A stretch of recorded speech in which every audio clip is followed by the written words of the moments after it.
இந்த ரீல்ஸ பாருங்க. அவ புருஷன் அவ பொண்டாட்டி எவ்வளவு நல்லா பாத்துக்கிறான்னு. நீங்களும் தான் இருக்கீங்களே. இந்த ரீலை பாரு. அவ பொண்டாட்டி அவன் புருஷனுக்கு எவ்வளவு மரியாதை கொடுக்கறா. நீ இந்த இருக்கியே. குடிச்சிட்டாங்க. உங்களுக்கு ஒரு ரீல் அனுப்பிச்சுட்டுருக்கேன் பாருங்க. அவ புருஷன் அவ பொண்டாட்டிக்கு எவ்வளவு பெரிய வீடு கட்டி கொடுத்துருக்கான்னு. நீங்களும் தான் வச்சிருக்கீங்களே வாடகை வீட்டுல உட்கார வச்சுட்டு. நானும் ஒரு ரீல் அனுப்பிச்சிருக்கேன் பாரு. பொண்டாட்டி வீட்டுல மாப்பிள்ளை எவ்வளவு மரியாதையை வச்சுக்கிறாங்கன்னு. உங்க வீட்லயும் தான் இருக்காங்களே. வெளியே போகும்போது கூட சந்தேகமா பாப்பா. சொல்லாமே போறாரு பாரு. அவ்வளவு கொழுப்பு. என்ன இவ போன் எடுத்துட்டு வந்துட்டோம். அவர் போனை வச்சுட்டு என் போன் எடுத்துட்டு போயிட்டாரா? சரி என்னதான் இருக்குன்னு பாப்போம். சரி என்ன இருக்குன்னு பாக்கலாம்.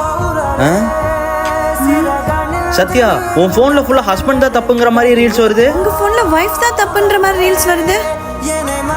உன் போன்ல ஹஸ்பண்ட் சரியில்லைங்கிற ரீலும் என் போன்ல வைஃப் சரியில்லைங்கிற ரீலும். இதனாலேயே நமக்குள்ள ரொம்ப மனஸ்தாபம் வந்துருச்சுல. நானும் இது மாதிரி ஏதேதோ வீடியோ பார்த்து ரொம்ப எக்ஸ்பெக்ட் பண்ணி உங்ககிட்ட சண்டை போட ஆரம்பிச்சிட்டேன். ஆமா, இனிமேல் இந்த மாதிரி மேனிபுலேட் ஆகிற வீடியோ பார்க்காம முதல் மாதிரி இனிமேல் சந்தோஷமா இருக்கலாம்.